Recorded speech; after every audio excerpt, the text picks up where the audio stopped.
నమస్తే, welcome to Suman TV. నేను మీ సాయి. ఆంధ్రప్రదేశ్ కూటమి ప్రభుత్వం ఆగస్టులో భారీ వరాలు కురిపించేందుకు సిద్ధమైనట్టు కనపడుతుంది. దీంట్లో భాగంగా గతంలో ఇచ్చినటువంటి హామీల అమలుకు సంబంధించి ఆగస్టు అనేది కీలకమైనటువంటి మంత్గా మారుతున్నట్టుగా కనపడుతుంది. దీనికి సంబంధించి మనం మాట్లాడదాం. మనతో పాటు Suman TV news chief editor Keshav గారు. సార్ నమస్తే. నమస్తే. సో ఆగస్టు నెలలో వీళ్ళు ఇచ్చినటువంటి హామీలలో చాలా వరకు కూడా అమలు చేసేటువంటి దిశగా అడుగులు వేస్తున్నట్టు కనపడుతుంది. ఏ పథకాలు అమలు అయ్యేటువంటి అవకాశం ఉంది, ఎలాంటి వరాలు ప్రజలకు అందేటువంటి అవకాశం ఉంది? ప్రధానంగా 3 పథకాలపైన రాష్ట్ర ప్రభుత్వం ఫోకస్ పెట్టేట్టు కనిపిస్తుంది. ఇప్పుడు ఆల్రెడీ గవర్నమెంట్ ఫామ్ అయ్యి 60 రోజులు దగ్గర అవుతుంది, అంటే 2 నెలలకి చేరువ అవుతుంది. ఆగస్టు 4కి రిజల్ట్ వచ్చి 2 నెలలు, 11కి ప్రభుత్వం ఏర్పడి 2 నెలలు అవుతుంది. కాబట్టి 90 రోజుల మిషన్తో రాష్ట్ర ప్రభుత్వం పనిచేస్తుంది. కూటమి ప్రభుత్వం ముఖ్యంగా పనిచేస్తుంది. పదే చెప్తున్నారు 100 రోజుల్లో మేము ఏం చేస్తాం అనేటువంటి విషయంలో కొన్ని టార్గెట్స్ ఫిక్స్ చేశారు. అలానే ప్రభుత్వం ఇచ్చినటువంటి హామీల విషయంలో ఎంత త్వరగా వీలైతే అంత త్వరగా మనం అమలు చేయాల్సినటువంటి వాటిపైన ఫోకస్ చేయాలనేటువంటి డైరెక్షన్ ఇచ్చారు. చంద్రబాబు నాయుడు గారు ఏకంగా 5 ఫైల్స్ పైన సంతకం పెట్టారు. వీటన్నిటికీ సంబంధించినటువంటి ప్రక్రియ ఆల్రెడీ మొదలైపోయింది. మార్పులు చేర్పులు చేయాల్సినటువంటి వాటిని కూడా మనం చూస్తే కొన్ని పథకాల పేర్లు మార్పులు కానీ ఇమీడియట్గా వాటికి సంబంధించినటువంటి అమలు విధానాన్ని కానీ తీసుకొస్తున్నారు. కాబట్టి ఇప్పుడు ఆగస్టు నెలలో ప్రస్తుతం ఉన్నటువంటి ఆర్థిక పరిస్థితులు ఇప్పటివరకు ఉన్న కసరత్తు ఏంటంటే, అసలు ముందు బడ్జెట్ ఫండ్స్ లేకుండా ఎన్ని ప్రకటనలు చేసినా కానీ ఉపయోగం ఉండదు. కేంద్ర బడ్జెట్లో ఎప్పుడైతే ఆంధ్రప్రదేశ్కి సముచితమైనటువంటి ప్రాధాన్యం లభించింది అని ప్రభుత్వం డిసైడ్ అయిందో, అక్కడి నుంచి హామీల అమలుపైన మరింత జోష్తో ఫోకస్ పెట్టినటువంటి పరిస్థితి ఉంది. ఆ నేపథ్యంలోనే ఆగస్టులో 2-3 కీలకమైనటువంటి పథకాలపైన చాలా సీరియస్ వర్క్ నడుస్తున్నట్టుగా తెలుస్తుంది. అందులో మొదటిది ఈ సూపర్ 6. దీనిలో చెప్పినటువంటి వంట గ్యాస్ పథకం. ఎందుకంటే సంవత్సరానికి 3 సిలిండర్లు ఉచితంగా ఇస్తామని చెప్పని ప్రకటించారు అప్పుడు కూటమి నాయకత్వం. 3 సిలిండర్లు అంటే కొన్ని పేద బలహీన వర్గాలకు సంబంధించినటువంటి ఇళ్లలో సంవత్సరం గడిచిపోద్ది. 3 సిలిండర్లు మహా అయితే 1 సిలిండర్ ఏమైనా ఎక్స్ట్రా పడొచ్చేమో. నార్మల్గా ఉండేటువంటి కండిషన్స్లో అయితే 3-4 ఫ్యామిలీస్ అయితే అది ఎక్స్ట్రా, పెద్ద ఫ్యామిలీ అయితే సరిపోతుంది. సో అది దృష్టిలో పెట్టుకొని ఇప్పుడు గ్యాస్ సిలిండర్ల పథకం పైన ఫోకస్ పెట్టారు. ఆగస్టులో దాన్ని అమలు చేయడానికి ఉన్నటువంటి సాధక బాధకాలపైన ఇంటర్నల్గా అధ్యయనం జరుగుతున్నట్టుగా ఒక సమాచారం వస్తుంది. ఇది క్లారిటీ వస్తే కనుక అతి త్వరలోనే దానిపైన ఒక స్పష్టమైనటువంటి ప్రకటన చేయడానికి ముఖ్యమంత్రి చంద్రబాబు నాయుడు కసరత్తు చేస్తున్నారు. రెండవది, మహిళలకి సంబంధించి ఇచ్చినటువంటి హామీల్లో ఉచిత బస్సు పథకం ఒకటి ఉంది. దీని మీద ఇప్పటికే అధికారుల బృందం తెలంగాణలో అమలవుతున్నటువంటి విధానం, కర్ణాటకలో అమలవుతున్నటువంటి విధానం పైన అధ్యయనం చేసింది. వాస్తవానికి ఇది మొదట ఢిల్లీలో ఆమ్ ఆద్మీ పార్టీ మొదలుపెట్టినటువంటి పథకం. కాంగ్రెస్ తర్వాత కర్ణాటకలో సక్సెస్ఫుల్గా లాంచ్ చేసింది, తెలంగాణలో సక్సెస్ఫుల్గా లాంచ్ చేసింది. ఇప్పుడు ఆంధ్రప్రదేశ్లో ఏ విధంగా చేయాలంటే దాని మీద 250 కోట్ల రూపాయలు బర్డెన్ పడేటువంటి అవకాశం ఉంది రాష్ట్ర ప్రభుత్వం పైన అనేటువంటిది ఒక సమాచారం వస్తుంది. దీంతో ప్రత్యామ్నాయ మార్గాలు ఒకేసారి అమలు చేయడమా, విడతల వారీగా అమలు చేయడం అనే దాని మీద కసరత్తు చేస్తున్నట్టుగా తెలుస్తుంది. కొంతమంది సూచిస్తున్నటువంటి అధికారులు చేస్తున్నటువంటి సిఫార్సులు కానీ లేదా ప్రతిపాదనలు కానీ వస్తున్నటువంటి కొంత ఇన్ఫర్మేషన్ ఏంటంటే, ఒకేసారి రాష్ట్ర వ్యాప్తంగా ఉచిత బస్సు ప్రయాణం అనేటువంటి మాట కాకుండా మెట్రో నగరాల్లో, ముఖ్యంగా విజయవాడ, గుంటూరు, హైదరాబాద్ అందులో రాదు, విశాఖపట్నం, ఇటు కర్నూలు, తిరుపతి లాంటి ప్రాంతాల్లో ఎక్కువగా వర్కింగ్ క్లాసు, అలానే స్కూల్కి కాలేజీలకి వెళ్ళేటువంటి మహిళలు కూడా ఉంటారు, పిల్లలు ఉంటారు. సో పిల్లల్ని మినహాయించినా కానీ మహిళల కేటగిరీలోకి వచ్చేటువంటి వాళ్ళందరూ కూడా ఎక్కువ యూసేజ్ ఉంటుంది, వాళ్ళ వినియోగం అనేది ఎక్కువ ఉంటుంది. కాబట్టి మొదట పైలట్ ప్రాజెక్ట్ లాగా కొన్ని నగరాలు పట్టణాల్లో మొదలుపెట్టి తర్వాత రాష్ట్ర వ్యాప్తం చేస్తే ఎలా ఉంటుంది అనేటువంటి చర్చ నడుస్తుంది. కానీ నేను అనుకోవడం ప్రభుత్వం అలాగా దశల వారీగా అనడానికి యాక్సెప్ట్ చేయకపోవచ్చు. ఎందుకంటే ఇమీడియట్గా రాజకీయ దాడి జరుగుతుంది, విమర్శల జడివాన కురుస్తుంది, దానికి ప్రిపేర్ అవ్వాల్సినటువంటి పరిస్థితి. అలాగే మహిళల్ని గుర్తించేటువంటి దాంట్లో కూడా కొంత ఇబ్బందులు ఎదురయ్యేటువంటి అవకాశం ఉంటుంది కొన్ని ఏరియాలో అయితే. అవును. సో ఇవన్నీ కూడా దృష్టిలో పెట్టుకొని పూర్తి స్థాయిలో ఆగస్టు 15 అనేది ఒక మాట చెప్తున్నారు. ఆగస్టు 15 కనుక అయితే కనుక దానికి సంబంధించినటువంటి గైడ్ లైన్స్ ఈ వారం 10 రోజుల్లోనే ఇవ్వాల్సి ఉంటుంది. కాబట్టి దాని మీద పూర్తి స్థాయి కసరత్తు జరిగితే ప్రభుత్వం ఏ విధంగా ముందుకెళ్తుంది అనేది ఒక క్లారిటీ వస్తుంది. తర్వాత ఆగస్టులో మరొక ముఖ్యమైనటువంటి పథకం, ఆల్రెడీ చంద్రబాబు నాయుడు గారు 5 సంతకాల్లో కీలకమైనది అన్నా క్యాంటీన్ల ఏర్పాటు. 100 క్యాంటీన్లు ఏర్పాటు చేయడానికి ఆల్రెడీ ఇంతకుముందు ఇన్ఫ్రాస్ట్రక్చర్ ఉంది. కాకపోతే ఏంటంటే చాలా వరకు డిస్టర్బ్ అయింది. చాలా చోట్ల ఉన్నటువంటి భవనాలను పగలగొట్టి మరి అందులో ఉన్నటువంటి ఎక్విప్మెంట్ వస్తువులు పట్టుకుపోయారనేటువంటి ఫిర్యాదులు వచ్చినాయి.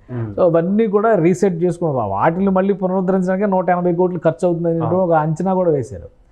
వీటన్నిటినీ ఒక గాడిన పెట్టేటువంటి ప్రక్రియ పూర్తయింది. ఆల్రెడీ అక్షయ పథకం కింద ఇస్కాన్ వాళ్ళు ఇంతకు ముందర తీసుకొచ్చి అక్షయ పాత్ర ఫౌండేషన్ ద్వారా ఈ ఫుడ్ సప్లై అంతా కూడా ఆహార పదార్థాలు రోజుకి 2-3 రకాలు ఇట్లా సప్లై చేసినటువంటి పరిస్థితి. ఇప్పుడు ఈసారి బ్రేక్ఫాస్ట్ పెట్టాలి, భోజనం పెట్టాలి అనేటువంటి ఒక నిర్ణయం తీసుకున్నట్టుగా తెలుసు. అది కూడా ఒక మెనూ డిసైడ్ చేయాలి ఇంకా. సో అది బహుశా ఒక 2-3 రోజుల్లో అది కూడా క్లారిటీ వస్తుంది. ఆగస్టు 15 నుంచి కనీసం 100 క్యాంటీన్ని ఓపెన్ చేయడానికి కావాల్సినటువంటి కసరత్తు రాష్ట్ర ప్రభుత్వం చేస్తుంది. ఇంకొకటి ముఖ్యమైనటువంటి అంశం ఏంటంటే వీటితో పాటు ఆగస్టు నెలలో ఎక్కువ మందిలో ఉత్సాహం నింపేటువంటి విషయం ఏంటంటే ఈ టిట్కో ఇళ్లకి సంబంధించి చాలా జటిలమైనటువంటి సమస్య చాలా కాలంగా ఉంది. దాన్ని పరిష్కరించే పనిలో సీఎం చంద్రబాబు నాయుడు నిమగ్నం అయ్యారనేది ఒక సమాచారం. 4 లక్షల రూపాయలతో ఇల్లు నిర్మాణానికి సంబంధించి 4 లక్షల రూపాయల ఖర్చు ఇది పెట్టారు దానికి సంబంధించి. అలానే రాష్ట్ర ప్రభుత్వం 1,50,000 ఇస్తుంది, కేంద్ర ప్రభుత్వం 2.5 లక్షలు ఇస్తుంది. అలానే మన్రేగా అంటే జాతీయ ఉపాధి హామీ పథకం కింద దానికి మరొక 30,000 రూపాయలు అదనంగా కేంద్ర ప్రభుత్వం ఇస్తుంది. మొత్తం కలిపి ప్రభుత్వ వాటా 4,30,000 అయితే చాలా చోట్ల అంటే గత ప్రభుత్వం చంద్రబాబు నాయుడు ప్రభుత్వం 2019లో అధికారంలో ఉన్నటువంటి సందర్భంలో 2014-19 మధ్యలో అధికారంలో ఉన్నటువంటి సందర్భంలో ఇంకొక 4 లక్షల రూపాయల వరకు అదనంగా ఖర్చు అవుతుంది. కాబట్టి అది లబ్ధిదారుల నుంచి బ్యాంకు రుణాల రూపంలో తీసుకుని నిర్మాణం చేయాలని అంటే ఆల్మోస్ట్ ఒక 8 లక్షలు 9 లక్షల మధ్యలో నిర్మాణం పూర్తయ్యేలాగా ఒక ప్రణాళికను సిద్ధం చేశారు టిట్కో ఇళ్లకు సంబంధించి. చాలామంది లోన్స్ తీసుకున్నారు, లబ్ధిదారులు కూడా లోన్స్. అప్పుడు దగ్గర 3 లక్షల ఇల్లు కట్టాలని ఏదో ప్రతిపాదన సిద్ధం చేసుకున్నారు. కొన్ని చోట్ల ఫినిషింగ్ స్టేజ్కి వచ్చింది, కొన్ని చోట్ల ఎలక్షన్స్ ముందర గృహప్రవేశాలు కూడా చేశారు. అయితే వాటికి ఎమ్యూనిటీస్లో ప్రాబ్లం ఉంది. తాగునీరు సరఫరా కానీ, కరెంటు సమస్యలు కావచ్చు, డ్రైనేజ్ సమస్యలు కావచ్చు, ఇతర ఇన్ఫ్రాస్ట్రక్చర్ రిలేటెడ్ ప్రాబ్లమ్స్ కొన్ని ఉన్నాయి. కాబట్టి అవన్నీ పెండింగ్లో పడినాయి. ఈ పథకాలన్నీ కూడా జగన్మోహన్ రెడ్డి గారి ప్రభుత్వంలో ఏం చేశారంటే అసలు ఆ ఇల్లు పనికిరావు, మేము రూపాయికి ఆ ఇల్లు ఇచ్చేస్తామని చెప్పని ఒక ప్రకటన అయితే చేశారు. కానీ ఎక్కడా కూడా ఆ రూపాయి చెల్లుబాటు కాలేదు. సో అది అలా ఆగిపోయింది. ఇంకోవైపు నుంచి వీళ్ళు మళ్ళీ ఇళ్ల స్థలాలు ఇవ్వడం ద్వారా ఇంటి నిర్మాణం అని అదొక పథకాన్ని తీసుకొచ్చారు. 2022-23లో కేంద్ర గృహ నిర్మాణ శాఖ చేసినటువంటి రివ్యూస్లో ₹1 కూడా రాష్ట్ర ప్రభుత్వం ఇవ్వకపోవడం వల్ల కేంద్రం ఇచ్చిన 2.5 లక్షలు ప్లస్ 30,000 ఇవి మాత్రమే లబ్ధిదారులకు చేరడం వల్ల నిర్మాణాలు ఆగిపోయినాయి. అసలు టిట్కో ఇళ్ళు నివాసయోగ్యం కాదు అని రాష్ట్ర ప్రభుత్వం ప్రకటించేసింది. సో ఇవన్నీ కూడా ఎక్కడెక్కడ ఆగిపోయి ఉన్నాయి. ఇప్పుడు వీటన్నిటిని కూడా సమీక్షిస్తున్నారు. ఇవాళ కూడా మున్సిపల్ శాఖ మంత్రి నారాయణ అమరావతి ప్రాంతంలో కట్టినటువంటి టిట్కో నివాస సముదాయాలన్నింటినీ కూడా ఆయన సందర్శించారు. అక్కడ అక్కడ వాస్తవానికి ఏంటంటే గృహప్రవేశానికి రెడీ అయినటువంటి ప్రదేశాలు. అలానే అక్కడ డ్రైనేజ్ ప్రాబ్లం మేజర్ ఇష్యూగా ఉంది. Drainage problem, drinking water pipeline major ప్రాబ్లంగా ఉంది. ఎందుకంటే అది CRDA పరిధిలోకి వస్తుంది కాబట్టి అక్కడ ప్రణాళికాబద్ధమైనటువంటి కొన్ని నిర్మాణాలు చేయాలనుకున్నారు. టెంపరీగా వీళ్ళకి ఒక సౌకర్యం ఇస్తే కనుక అక్కడ ఉండేటువంటి అవకాశం ఉంటుంది అనేటువంటి ఆలోచన ప్రభుత్వం చేసింది. ఒకే నెలలో ఇన్ని పథకాలు అమలు చేస్తే నిధులకు సంబంధించిన ఇబ్బందులు రాష్ట్ర ప్రభుత్వానికి రావంటారా? అంటే కేంద్రం నుంచి ఆ నిధులు ఏమన్నా వచ్చేటువంటి అవకాశం ఉందా? ఎందుకంటే కేంద్ర మంత్రి పెమ్మసాని కూడా చెప్తుంది ఏంటంటే 80,000 కోట్ల వరకు కేంద్రం నుంచి అందుతున్నాయి అనేటువంటి విషయాన్ని చెప్తున్నారు. అలాంటి పాసిబిలిటీ ఉందా ఇప్పుడు?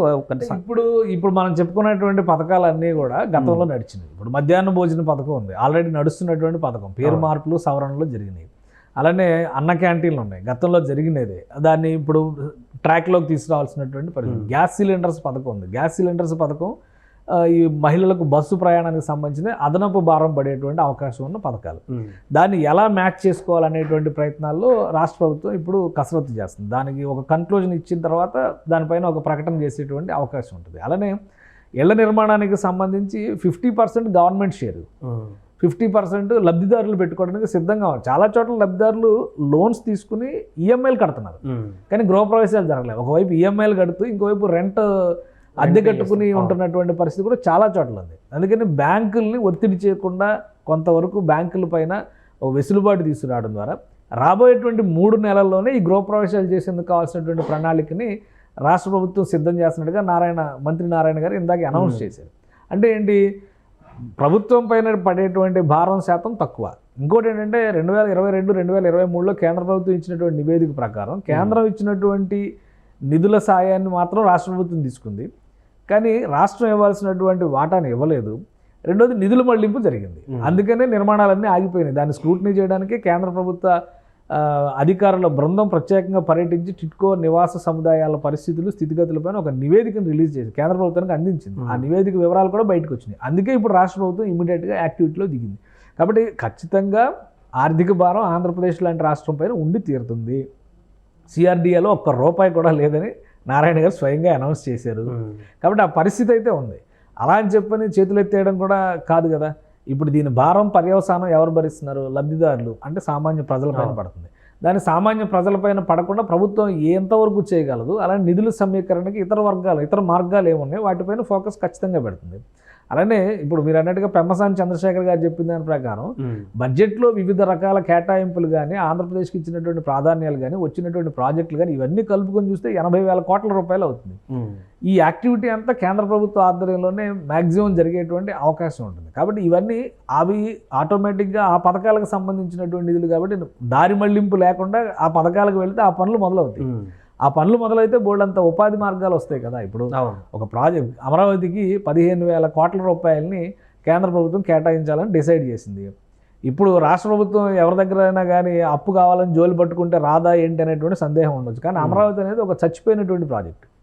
గతంలో 2017-18లో రాష్ట్ర ప్రభుత్వం ఇచ్చినటువంటి నివేదికను చూసి వరల్డ్ బ్యాంక్ ఆంధ్రప్రదేశ్కి అప్పు ఇవ్వడానికి సిద్ధమై వచ్చింది. 2019లో అధికారంలోకి వచ్చినటువంటి ప్రభుత్వం మాకు అప్పు అవసరం లేదు, ఇక్కడ చాలా అవకతవకలు జరిగినాయి, ఇవన్నీ సెటిలైట్ చేసుకున్నాక మాకు అవసరం అయితే మిమ్మల్ని కాంటాక్ట్ చేస్తామని చెప్పి రిఫ్యూజ్ చేసింది.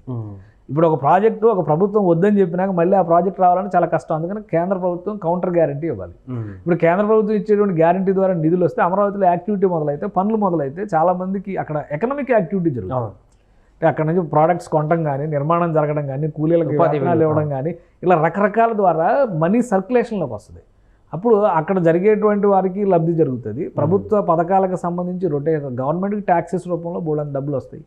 సో అంటే ఎంతవరకు అదంతా సరిపోద్దా ఆంధ్రప్రదేశ్ సమస్యలన్నింటికి పరిష్కారం అంటే కాదు. కానీ ఎంతో కొంత చన్నీళ్ళకు వేడినీళ్ళు అంటారు కదా, అట్లాగే ఏదో ఒకటి ఒక యాక్టివిటీ అనేది మొదలైతే ప్రజల్లో ఒక విశ్వాసం అనేది వస్తుంది. ఆ ప్రయత్నాల్లో భాగంగానే కూటమి ప్రభుత్వం ఒక్కొక్క అడుగు ముందుకు వేస్తుంది, ఒక్కొక్క ఇటుక పేర్చేటువంటి ప్రయత్నం చేస్తుంది. దీనికి కేంద్ర ప్రభుత్వం సహకారం అందిస్తుంది. కాబట్టి అక్కడి నుంచి వచ్చేటువంటి నిధుల వలన ఆర్థిక వ్యవహారాలకు సంబంధించి ఆర్థిక లావాదేవీలకు సంబంధించి ముందు ఒక యాక్టివిటీ అనేది మొదలైతే క్రియాశీలత అనేది మొదలైతే కనుక తదుపరి పర్యవసానాలను అంచనా వేయడానికి అవకాశం ఉంటుంది.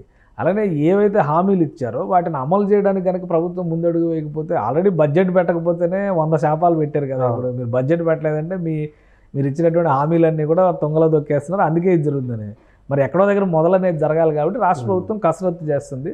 దానికి సంబంధించి బహుశా ఆగస్టు నెలలోనే ఈ పథకాల్లో కనీసం 3 పథకాలు అంటే గ్యాస్కి సంబంధించినటువంటి ఉచిత గ్యాస్ సిలిండర్ల పథకం కావచ్చు, ఉచిత బస్సు ప్రయాణం కావచ్చు, అలానే అన్నా క్యాంటీన్లకు అయితే ఆల్మోస్ట్ గ్రౌండ్ వర్క్ ప్రిపేర్ అయిపోయింది. కాబట్టి అన్నా క్యాంటీన్ ఈ 3 పథకాలు అయితే 100% మొదలయ్యేటువంటి అవకాశం ఉన్నటువంటి పథకాలు. ఇక గృహ నిర్మాణానికి సంబంధించి అయితే కనీసం 3 నెలలు ఒక అమరావతిలో 95% కంప్లీట్ అయినటువంటి టిట్కో నివాస సముదాయాల్లో గృహప్రవేశం చేయడానికే కనీసం 3 నెలలు పడుతుంది అనేది అధికారులు చెప్తున్నటువంటి నివేదిక. కాబట్టి ఒక 3 నుంచి 6 నెలల్లో గృహప్రవేశానికి సిద్ధంగా ఉన్నటువంటి టిట్కో ఇళ్ల మంజూరు, లబ్ధిదారులకి కేటాయింపు అనేది జరిగేందుకు అవకాశాలు అయితే కనిపిస్తున్నాయి. కాబట్టి ఒక ప్రారంభం అనేది జరగబోతుంది. ఇప్పుడు జగనన్న ఇళ్ల కాలనీలు అని చెప్పని తీసుకొచ్చిన వాటిలో ఎక్కడ గృహప్రవేశాలు జరగలేదు కదా, నిర్మాణాలపైనే ఉన్నాయి. కొన్ని ముగింపు దశకు వచ్చినాయి. 70,000 నిర్మాణాలు 90,000 నిర్మాణాలు ముగింపు దశకు వచ్చినాయి. కానీ ఇంకా గృహప్రవేశాలు కూడా చేయలేదు అనేటువంటి మాట చెప్తున్నారు. సో అంటే ఆ రకంగా చూసినా కానీ ఇది ఒక ముందడుగు కదా. ఇప్పుడు మొదటి సంవత్సరంలోనే మొదటి 3 నెలల్లోనే ఈ బీజం పడితే రాబోయేటువంటి 2-3 ఏళ్లలో ఇంకా లబ్ధిదారులకు ఇచ్చేటువంటి అవకాశాలు లబ్ధిదారులు ఎవరైతే ఇప్పుడు ఈఎంఐలు కడుతూ బాధలు పడుతున్నారో వాళ్ళ గృహప్రవేశం చేసేటువంటి అవకాశాలు కల్పించడానికి మార్గం సుగమం అవుతుంది అనేటువంటి నమ్మకం అయితే ఈ ప్రభుత్వం ఇవ్వడానికి ప్రయత్నిస్తుంది. Right sir.